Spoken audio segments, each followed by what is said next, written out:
amajini rero yo agutesha umutwe akakujyana utagifite ubwenge.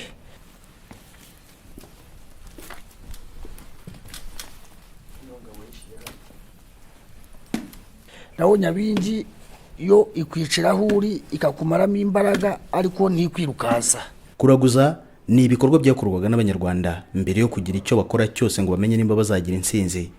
Kuraguza no kuragura kw'Abanyarwanda ntabwo bwari ukuyoba cyangwa se ibikorwa by'ubujiji nk'uko benshi babyibwira. Abantu bari hano munameho gatoya twunamira abakuru badufashe.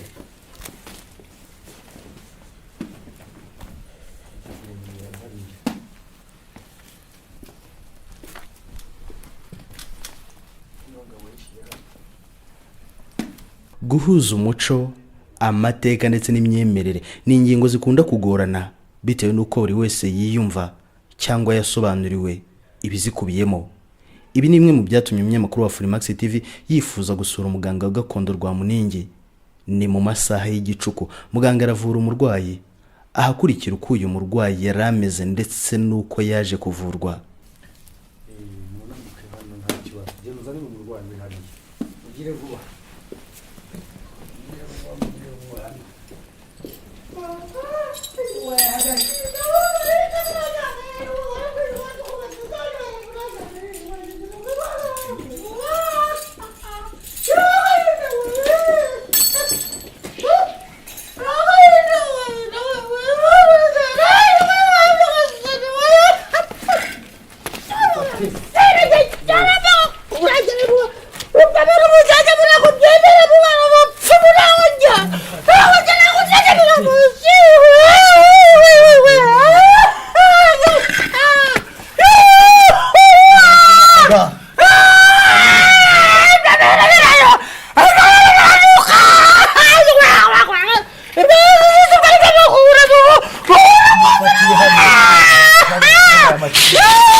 Abantu mungire murebe hirya gatoya tuvugana n'abakuru hano twohereza umuhango w'itogo.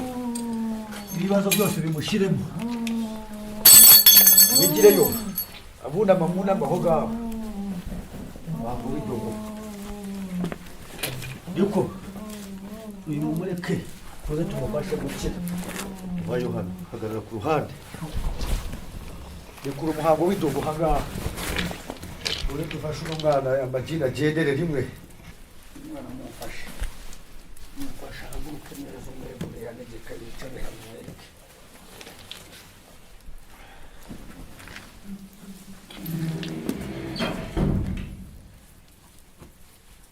Yangane. Ahaguruke wicare hamwe. Wicare hamwe. Ndabe gatege. Gatege gake hano mwereke. Indukira urebe hano gahoro. Bamufasha. Watagira ikibazo. Icare murya. Ahite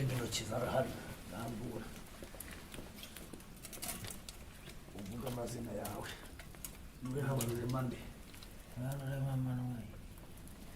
utamajini antera guhera umunsi ntazongere kuntera amajini antera umunsi ntazongere kuntera yahaye ibyo ashaka byose ibyo ashaka byose yakarabiyeho mu cyoto ntazongere kuntera yakarabiyeho mu cyoto ntazongere kuntera abakuru ba hano bandinde imyuka mibi y'amajini ntizongere kuntera abakuru ba hano bandinde imyuka mibi ntizongere kuntera utibigashari by'amajini ntibizongere kuntera by'abatanzaniya ibigashari by'amajini by'abatanzaniya ntibizongere kuntera ko nta kibi mbyifuzaho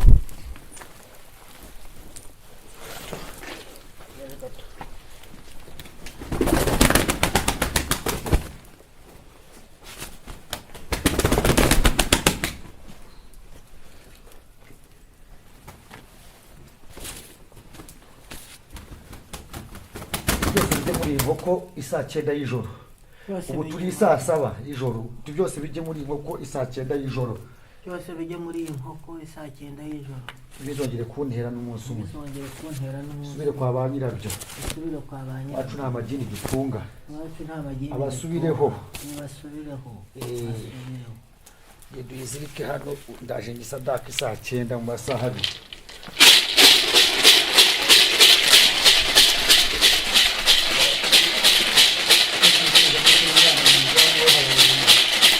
agakira aya majini yashyize kwa ba nyirayo kugaragaza ku cyoto gushyira mu muhango w'isakira tugasabwakira inkoko iduka ye yose ikahindukanamo amaduka yakira nyirayo urumva umeze ute urumva bikikwirukansa mu mutwe ngo wirukanka uvuze induru worohewe ntuzongere kungarukamo wewe uyu munsi ntuzongere kungarukamo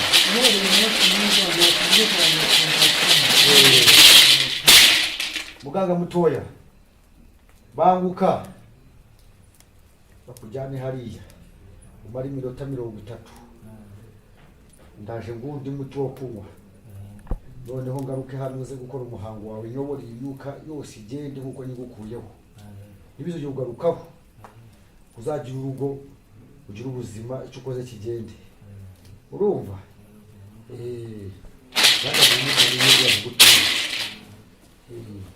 muganga mutoya we muganga banguka hano bagusindagiza ujye mu cyumba hari ubu uretse gukaraba ndaje ngaruke nkundi muti mbone kugaruka hano abantu mwese murabibona ko imyuka mibi bigoye mufate buhoro aranegekana agenda aje hari yatuze ugatoze mwongere n'imiti arahita akira mutware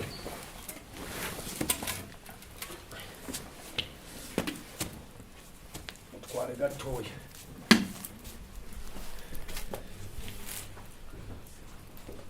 nyuma yaho gato umunyamakuru wa Freemax TV yegereye muganga Rwamuningi maze amusobanurira impamvu z'imihango ikorwa nijoro ndetse namwe mu bwoko bw'indwara bari kuvura muri ayo masaha. Abadukurikiye jewe nitwa muganga Rwamuningi aha ni mu Ruhango.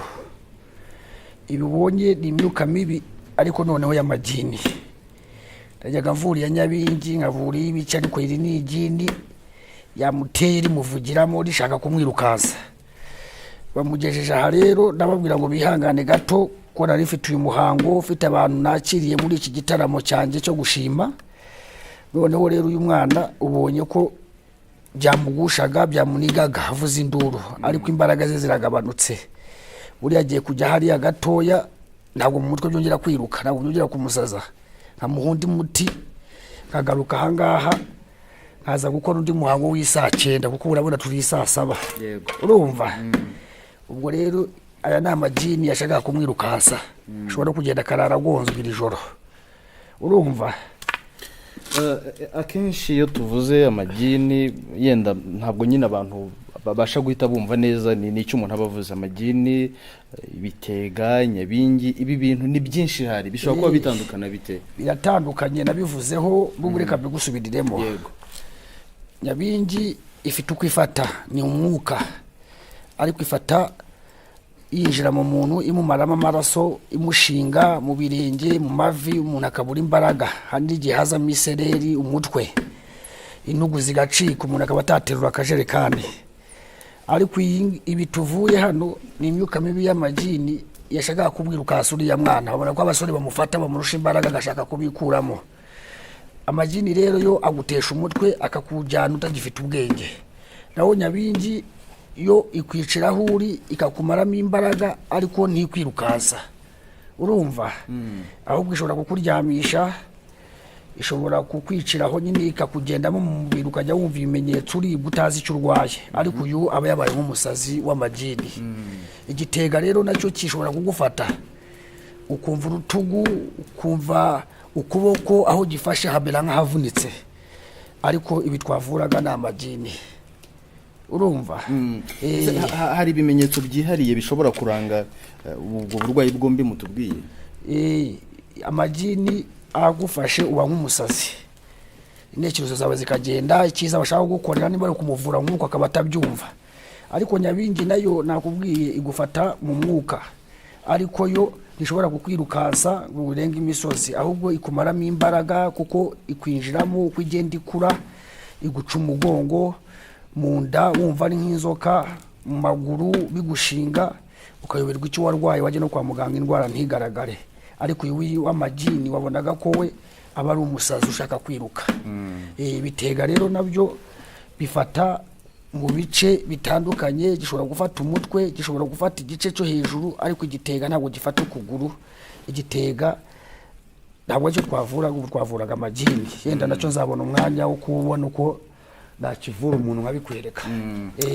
Abantu akenshi sinzi nimba ndatubaza kugira undi mwanya wo kubigaruka, wenda nkaba mbaretse gato. Hano hari abantu usanga nyine batajya bumva ishusho y'ubu buvuzi, n'ubuvuzi gakondo, ariko iyo ubuhuje n'imyemerere usanga bita byanga. Ndavuga imyemerere nyine abantu baba bafite ku birebana n'Imana, gusenga n'uburyo bafata ubu buvuzi, usanga biba bitoroshye. Ndabizi ndi bukigarukeho, ariko reka nguhe nakangire n'icyo kitubwiraho gatoya. Icyo nakivugaho, umuntu usenga ntabwo azasenga ngo iri jini ryirukanke. Bishobora kugabanukaho, abanyamasengesho nabo barashobora, ariko ntibakiza kuko biragaruka. Ubu rero twebwe ntabwo bakwiriye kutwibazaho, kuko twebwe iyi ndwara turayikuvurika kuvamo ntizongere no gusubiraho. Ariko mu rusengero hari umuntu ujyamo umubiri umurya bimuhekenya atishimye mu by'ukuri nubwo bari mu rusengero, ariko akazabibana kugeza bimwishe, urumva. Ariko abashije kutugeraho twamuvura kandi no ku rusengero agasubirayo, kuko natwe turwanya abasenga. Ariko iyi myuka mibi ntabwo wayisengera ngo wizere ko uyikuye ku muntu. Niyo mpamvu tuyivura twebwe aba gakondo. Kuraguza ni ibikorwa byakorwaga n'Abanyarwanda mbere yo kugira icyo bakora cyose ngo bamenye nimba bazagira intsinzi. Kuraguza no kuragura kw'Abanyarwanda ntabwo bwari ukuyoba cyangwa se ibikorwa by'ubujiji nk'uko benshi babyibwira. Ese bamwe mu basaza bo hambere baba bavugaho iki? Nitwa Ndagijimana Felicien, ntuye hano mu Ruhango. Ndagijimana, kuba muri hano muri aya masaha biba bishatse kuvuga iki? Ngiye naje nturutse mu by'Imana, ariko urumva ko ari mu Ruhango. Yego. Ubu rero ahangaha naje, uyu ni umuganga. Naje mperekeje uriya murwayi wabonye bari basizanye ahangaha. Ni umuntu wahandangiye, andangira uko avura. Mbonye umwana uri hano, umwuzukuru wanjye, mbonye uko ameze, ndavuga nti umuntu bandangiye mu Ruhango reka mpagire ndebe. Sanze afite n'ibirori, ariko rero ahisemo kugira ngo amfashe, ati mbanze mvura uyu muntu, ibitekerezo byabo, ibikorwa byabo bari bukore barabikora nyuma, ariko byibuze mbonye amvurira. Kandi mbonye umwana bagiye kumuryamisha, ariko uko yaje siko ameze. Ibi rero na kera byarahose. Ibi ni ubu burwayi bwa gihanga, nk'uko bambwiye ko ari umuganga nyine wa gihanga avura indwara za gihanga. Nanjye niyo mpamvu nazanye uwo mwana kugira ngo amumvurire, ariko rero nibi byambuza gusenga, kuko nibyo yakora byose adafatanyije n'Imana n'uwanjye ntiyakira. Rwose nuvuga ngo no ku giti cyanyu mwemera Imana cyane. Yenda ndabona muri mu myaka y'abashesha kanguhe mwaba mufite byinshi muzi no ku mateka n'umuco wacu w'Abanyarwanda. Nimuse n'abatuganiriza neza no kuri ubuvuzi n'izi ndwara na mbere zabagaho. Kuva na kera ubuvuzi bwa gakondo bwahozeho. N'izi ndwara kandi hari izo za Nyabingi, hari n'izindi bitaga Nyaburezi, izo zose navutse nzumva. Zahozeho rero kuva uyu nguyu nawe avura indwara za gakondo, urumva ni umuco yakomeje. Ese mubona ari umuco ukwiye gukomeza, ukwiye gushyigikirwa, cyangwa n'ubupagani? Oya, kwavura abantu bagakira ntabwo ari ubupagani. Ni umuganga naravura kandi yabavuye barakira. Urumva rero ahubwo niba abayobozi kuko afite n'impapuro zimwemerera no kuvura, urumva yageze mu bayobozi afite ibyangombwa bihagije, aremerewe, twe tumwita muganga. Urumva rero umuntu ufite dogiteri n'umva umuntu bita dogiteri aba ari umuntu ukomeye. Umuntu asohotse hano akajya hanze akabaza abandi baturage utingiye kwa Rwamuningi, bakubwira ko ugiye kwa wa mupfumu, niko bavuga. Iby'ubupfumu n'ubuvuzi ese ibyo aba ari byo birahura, bitandukanira he? Yenda nimutubwire mukurikije uko mubizi. Umva uko mbizi igihe umuganga bari umuganga, ariko rero yari umuganga uvura indwara za gihanga za gakondo. Ubwo n'ubupfumu buba burimo. None se ubwo twamuhakanya gute se cyangwa twamuhakana gute? Cyonzi gusa nuko nzi ko ari muganga. Kuraguza cyari igikorwa kigaragaza ko Abanyarwanda biyitagaho, bifuzaga kumenya uko bahagaze, kumenya icyerekezo cyaho bifuza kugera ndetse n'ibindi. Umusaza Murindahabi Yohana atuye mu majyepfo y'u Rwanda, ubu yujuje imyaka 83, aho mvuko abisobanura ndetse nuko yabibonaga nuko yabyumvaga kera muri icyo gihe. Ubuvuzi bwa gakondo bwa gihanga mubuziho iki? Yenda mugende mutuganiriza mbere y'uko wenda tuzogaruka kuri muganga Rwamuningi. Tubuziho ubuhanga bushoboye kandi ubuvuzi bwa gihanga si ubw'ubu, ni ubwa kera. Abazungu bataraza, Abanyarwanda barivuriraga, bakavura abantu, bakavura inka, yewe bakavura n'inkoko n'intama, bakavura n'imyaka yabo. Ubu rero aho abazungu baziye, bimwe bagenda babikuraho bemeza ubukirisitu bwabo, ariko abakomeje ubuvuzi bwa Kinyarwanda bwa gihanga na n'ubu baracyabukoresha kandi baremewe, nabo bavura barabemera, n'abandi bavuka bazaziraho nabo baze kwivuza, kuko indwara za Kinyarwanda ntaho zizajya, kandi abazungu ntacyo abaganga b'abazungu ntacyo bashobora kuzikora. Oyaye ese buri izo ndwara ziba ziterwa nk'iki? Ni iki? Mukanya nabazaga muganga yambwiraga ibyitwa ibitega, amagini n'ibindi nk'ibyo ngibyo. Ubundi biba bivaho burya mukurikisha ndiko mwabiganirizwaga kera cyangwa uko mwabyumvaga? Biriya biva ku bantu. Buriya iyo umuntu apfuye ntabwo apfa buheriheri. Ikintu kigize icyo bita umuntu nyakuri ni uyu mwuka duhumeka. Iyo uyu mwuka ugushizemo ubupfuye, ubuzima bwawe buba burangiye. Kandi nyamwuka iyo ugushizemo, iyo bahambye umuntu, uwo mwuka ntibawuhamba. Oya, kuko uba wagiye, aho ujya rero wajya mu kirere wajya mu mashyamba wajya mu nyamaswa niwo rero abagizi ba nabi bajya gusakuma noneho bakawuterereza abantu. Uwabimenye rero ko ariwo bamuterereje yihutira kujya ku bahanga babo bazi kuvura nk'uko abazungu bavura malariya.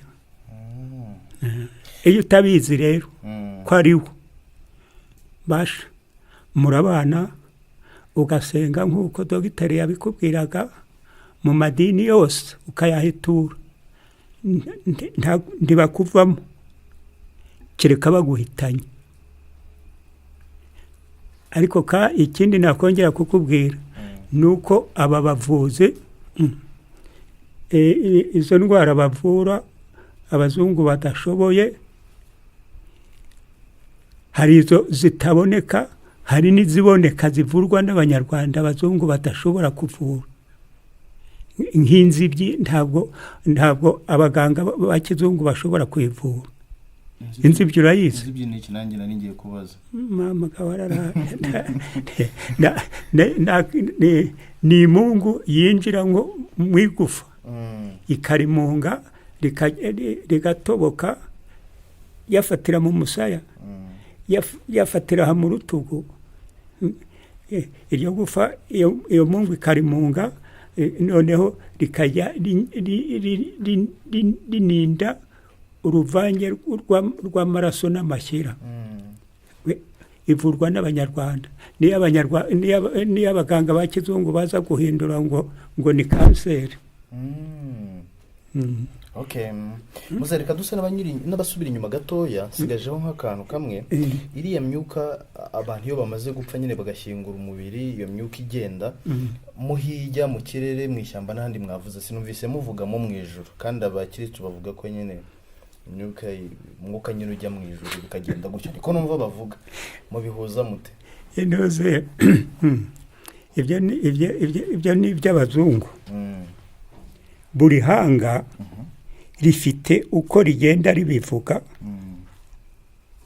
aho ubuzima bw'umuntu bujya. Nakubwiye ngo ubuzima bw'umuntu si biriya binyama bahamba. Oya, ubuzima bw'umuntu ni umwuka duhumeka ariwo nyiri iki gicucu icyo ubona. Ubu mwuka wanshizemo urutoki se narurambura. Oya. Ikimenyetso naguha nuko intumbi cyo mu kinyarwanda bita ikiriba bagihetse icyo gicucu ntushobora kukibona. Muvuze ngo umurambo bawita ikiriba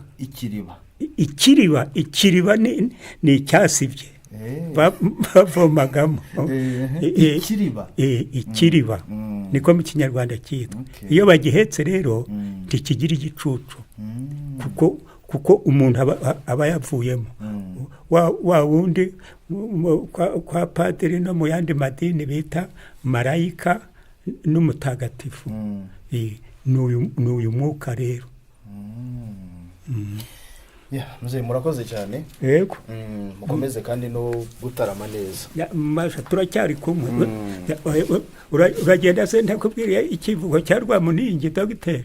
Oya nago nagenda ngisize sinzi nimba nahita nyumva ubu cyangwa ndibuze gufata kandi kanya. Mu kandi kanya. Oya ariko reka naye kugenda. Kane kugenda nyumve. Dogiteri Rwamuningi. Uwa mbere mu bavuzi ba Gihanga. Imanzi ishongoka zigisigana. Rutonesha muheto rwa Gitimba twara umurongo ushiritse ubwoba yawubanye umukobwa to ntibikijyanwa. Nyakana ko mu Nkotanyi kumva induru ivuze kagaca ikiziriko. Uravyumva se? Biko twabikora ibikobi bikadu bikikubira kungosha aracumitana imifuka na ruyumba rw'umugabo mu rufunzo rwa Kinihira.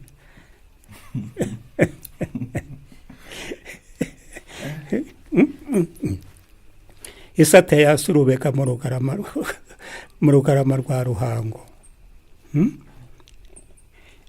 inka nikamakuza intebe z'abigembe bizigira by'imfizi bikangara by'abagabo n'ubukombe singimbi n'ubukombe ntawe umukoma imbere asigaye yitwa Ruhumuriza. Uwo ni Rwamuningi. Uwo ni Rwamuningi. Yego. Murakoze cyane. Yego. Aha. Rwamuningi ngo usigaye witwa Ruhumuriza. Iyo bageze hano bamererwa neza nibyo yise Ruhumuriza. Iyo umuntu aje ataka akabona atasha ameze neza ejo akabona icyo atakoraga aragikora. Ashatse yananyita Ruhumuriza. Ariko nitwa Rwamuningi izina ryanjye ry'ubuganga. Muze rero buriya abyise Ruhumuriza mu Kinyarwanda kuko urabona ko andusha Ikinyarwanda. Umunyamakuru wa Freemax TV wifuzaga gusobanukirwa na byinshi kuri ubu buvuzi yanasabye muganga Rwamuningi kumwinjiza mu ivuriro rye maze nawe hagaragariza byinshi bitandukanye ku buvuzi gakondo birimo ibiteye ubwoba. Umva uko abisobanura. Muganga Rwamuningi amaze kutwemerera ko dushobora kuba twakwemererwa kwinjira mu ivuriro tukagira bimwe mu byo twifuza kubona no kumenya dushobora kuba twabona. Reka rero dufata akanya tugende tuganira. Rwamuningi ahari ndamye nashidikanya ko muri za ndwara mwatubwiraga dushobora no kugira imwe mu miti tubona ishobora kubizivura. Kirahari nakwereka ngo urivura nyabingi gusa bifite indi bigenda byiyongekanya. Niba tuvura nyabingi dukoresha umuti wo kuka umuntu, dukoresha umuti dushobora kumurasaga bitewe n'uko nyabingi bifite ibibazo iryamye girite akagira uwanywa kuko benshi ntibabarya ntibabakijya ku musarane. Ubwo rero kuri hano waza ugakuramo inkweto zawe. Ego ko ntabwo imikeka ni mu bakuru hano ntabwo dukanagiraho nanjye ubwanjye. ni by'inkweto no kuzikuramo. Ngira ngo rero muganga tumaze kwinjira maze kutwemerera kugera hano ariko n'amaso yanjye ndabona hari ibidasanzwe. Hari ibidasanzwe nare umuntu akinjira ndahabona hariya ruriya uruhu ni ibisanzwe. Ariko ivuriro ryanjye ni uko riteye. Aha hajya usuzumwa. Ahangaha ntabwo naharenga mutabanje kutubwira ibi ngibi tubona yenda n'ibisobanuro byabyo muri rusange. Aha niho dusuzumira umurwayi. Umurwayi ukeneye kwivuza araza akageramo hano. Muganga tugaruke hano ndahabona amahembe sinzi nimba gukoraho sinzi nimba byemeye ariko sinana ngo kuhagarara hano gusa niho tugusuzumira. Ubu ngubu ntabwo nshobora kuba nakoraho. Ntacyo byakumarira gukoraho ushobora kwiteramo ibibazo nawe kandi atari ngombwa. Ndamutse nkoze bishobora gutera ibibazo. Nta kintu byakumarira kuko gukora hariya ntibyemewe. Hari urahagarara gusa twitwa gusobanurira ibyawe. Aha ni ku Ruhimbi niho basuzumira umuntu wese niho abahagaze. Naho ugeze iwanjye yashaka ko tuvugana ayicara hano. Hano twicara twese hasi nta muntu wicara hejuru cyeka arwaye umugongo. Nibwo dushobora kumushakira agatebe akaza akicara hano. Muganga ntabwo ndashirwa ndacyabaza. Urabaza. Ndacyabaza ni byinshi. Urabaza. Hano naho hari amahembe, aha hari n'icumu, hari n'utundi tuntu mbona mwagiye mufasha kugwa. Ibi ureba ni kwivuriro gakondo ryubakwa. Bayita Kawompuri. Kawompuri. Ubwo bishatse kuvuga ko iyi Kawompuri nta muntu winjira na imyuka mibi ngo agere hano umuyoberwe. Niyo mpamvu duhanga ibi bintu bitandukanye kugira ngo bidufashe. Abakuru baba barabidutegetse ivuriro uzarikora urutya uzaba ririmo ibi nkeneye kongeramo n'ibindi ntabwo ari ibi gusa uko ugenda wongeramo ariko nta kintu kiri hano kidafite icyo gisobanura. Aha hari ingoma, hari ibiseke. Duhera aho ngaho. Ibi ngibi bifite icyo bisobanura. Hari ibyo dushobora gushyiramo by'ibyifuzo ariko izi ngoma yo ishobora kuyikoresha fite ibyo nirukanamo umuntu nayo ikazamo tuyikubita bisanzwe ingoma ikubitwa kuzi. Abakuru bashobora kunsaba ko yemeza ibyifuzo bye agakubita kuri iyi ngoma. Uyu ni umuntu ukubiseho ibyo byaremeye.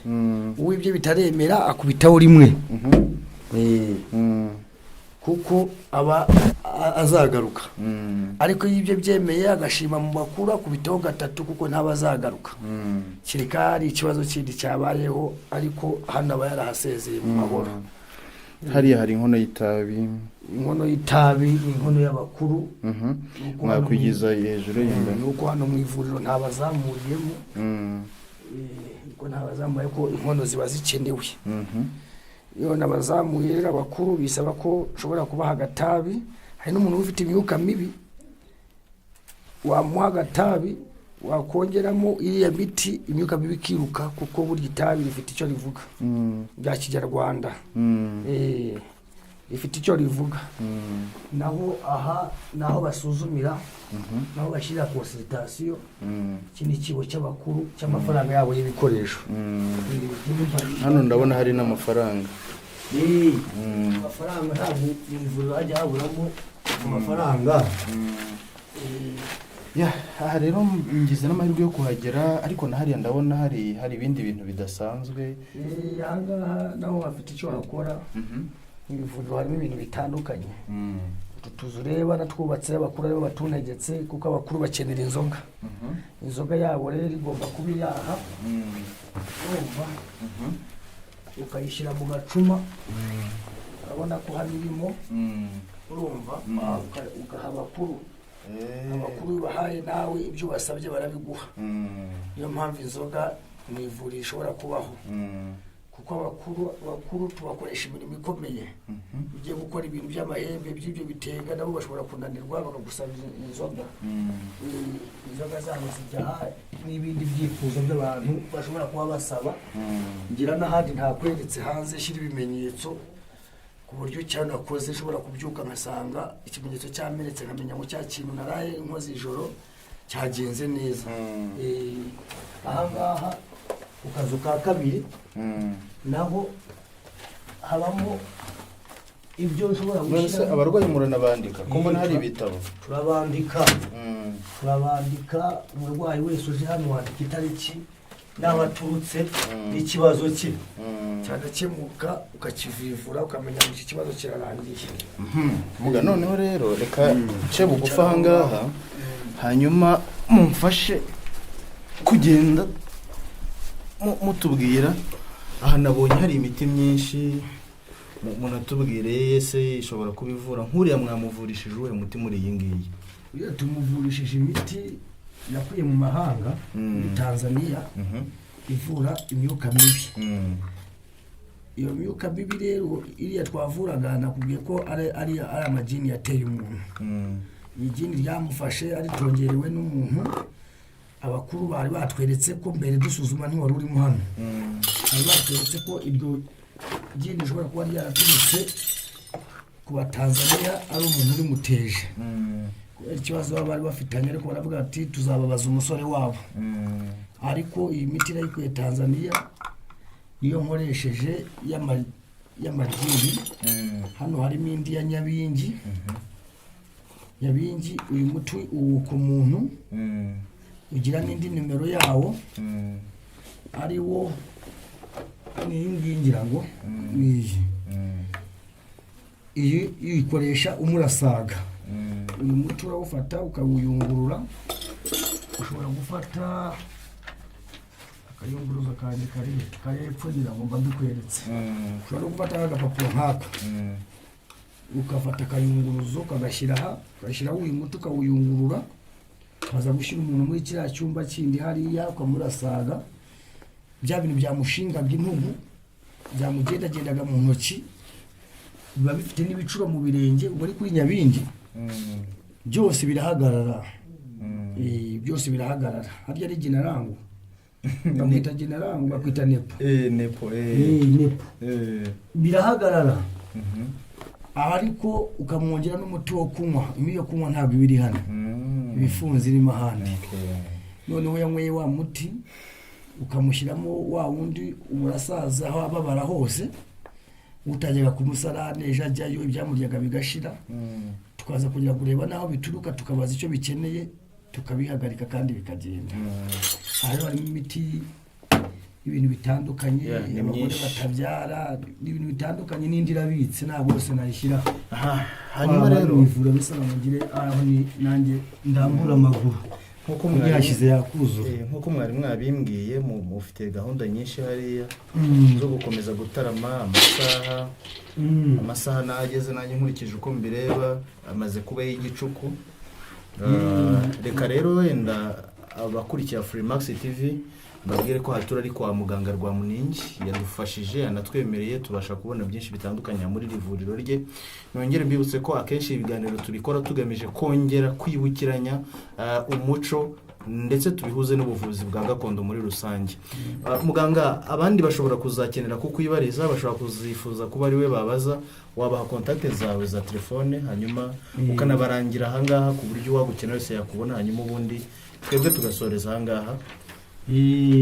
Abakurikira Freemax nimero zanjye, abakeneye kwivuza izo ndwara navuze zitandukanye, hano nababwiye ko mvura ibintu bitandukanye, babwiye ko mavurira ibitega, Nyabingi, amahembe, ibitegano, abazingiwe ku nda. Nk'ubu hamaze iminsi haza abantu batabyara, umuntu akakubwira ati jyewe mbana n'umugabo imyaka 4 wafasha ute, ariko wajya kureba ugasanga afitemo n'uburwayi, ariko bose bimaze kumera neza. Rero icyo nabwira abatuye mu Rwanda bakurikira Freemax no ku isi yose, bampamagare kuri nimero yanjye, jyewe mbavura batahakire ku muntu uturutse kure niwe nshobora gucumbikira gusa.